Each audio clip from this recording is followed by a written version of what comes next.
बुढ़ापे में हुए। सिद्धार्थ इनका नाम था, बहुत बुढ़ापे में पिता की संतान हुए।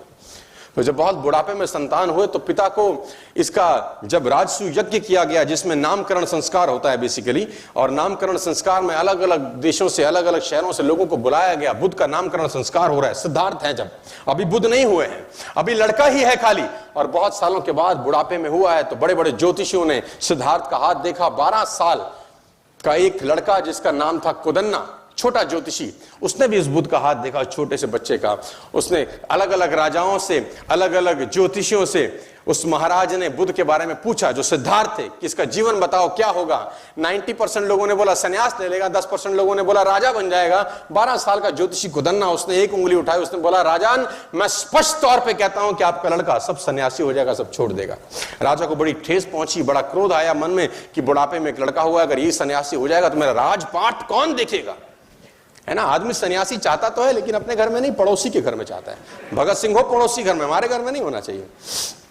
तो बुद्ध ने बोला इसका, राजा ने बोला इसका उपाय क्या है। उपाय बड़ा सरल है, इसको भ्रम में रखो जीवन भर, क्योंकि जिस दिन इसको दुख का एहसास हुआ, इसके मन में पीड़ा हुई, ये सन्यास की तरफ चला जाएगा। राजा ने बोला क्या करूं। बोला षड्यंत्र करो, प्रपंच रचो। कैसे। बोला जिस महल में रहता है गर्मी है तो सर्दी एहसास ना हो, सर्दी में गर्मी का एहसास ना हो, इसको शराब पिलाओ, लड़कियों से घेरे रखो, इसके इर्द गिर्द झूठा संसार रखो, इसको पता नहीं चलना चाहिए कि दुख नाम की कोई चीज होती भी है। बूढ़े व्यक्ति को इससे दूर रखो, मृतशैया को इससे दूर रखो, सूखा पत्ता इसके बाग में दिखना नहीं चाहिए, क्योंकि ये चीजें इसको आकर्षित करेंगी संन्यास लेने की तरफ। राजा ने प्रपंच किए। और मैं बताना चाहूंगा आपको, मैंने इतिहास पढ़ा है कि अलग अलग ऋतुओं के लिए, सिद्धार्थ के लिए अलग अलग घर बनाए गए। सर्दी के लिए अलग घर, गर्मी के लिए अलग, बरसात के लिए अलग। और बाग में उसके 24 घंटे 12 के 12 महीने उसके जो बगीचे में जो उसके जो माली थे, वो 12 के 12 महीने बागवानी करते थे। पीला पत्ता उसमें अलाउड नहीं था, क्योंकि पीले पत्ते को देखकर सन्यास जाग सकता है। और ये चलता रहा, और वो दिन आया जिस दिन कुछ होना था बड़ा। कहते हैं जो ईश्वर ने आपकी तकदीर में लिख दिया, उसको तो कोई खुद नहीं बदल सकता।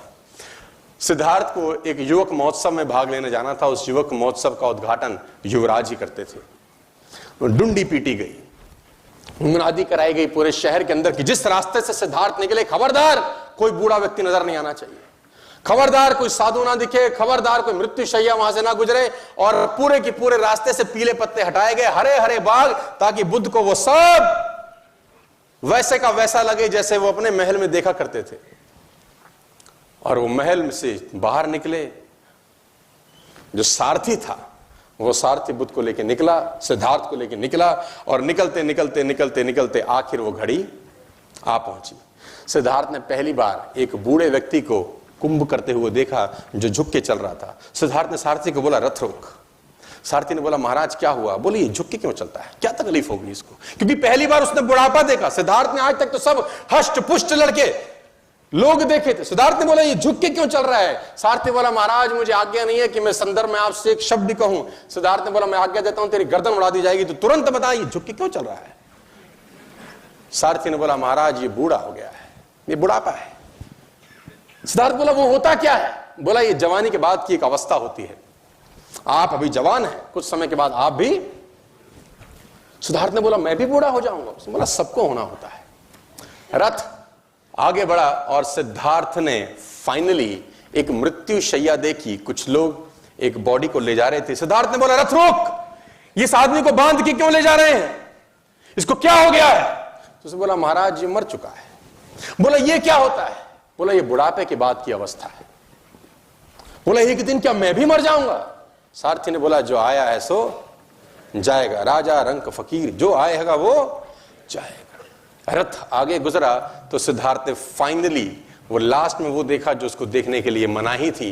सिद्धार्थ ने अपनी आंखों से एक सन्यासी को गेरुए वस्त्र धारण किए चलते देखा। तो सिद्धार्थ ने सारथी से बोला इसने इस रंग के कपड़े क्यों पहने हैं। अब तक तो सिद्धार्थ ने वो राजसी ठाट बाट देखे थे, ये गेरुए वस्त्र में आदमी कहां जा रहा है और ये कौन है। तो बोला महाराज ये सन्यासी है, इसने सब छोड़ दिया क्योंकि जिंदगी में दुख है, तकलीफ है, क्लेश है। सिद्धार्थ ने बोला रथ रोक, लौटा ले। कहते हैं कि सिद्धार्थ उस युवक महोत्सव में भाग लेने नहीं गए और आधे रास्ते से ही लौट के वापस आ गए और उसी रात सिद्धार्थ ने गृह त्याग कर दिया। उसी रात को वो सब छोड़ के चले गए। एक चीज बदली सिद्धार्थ के जीवन में, और वो था विचार। 12 बरस के बाद लौटे, बुद्ध होके लौटे, तेज उनके चेहरे पे था।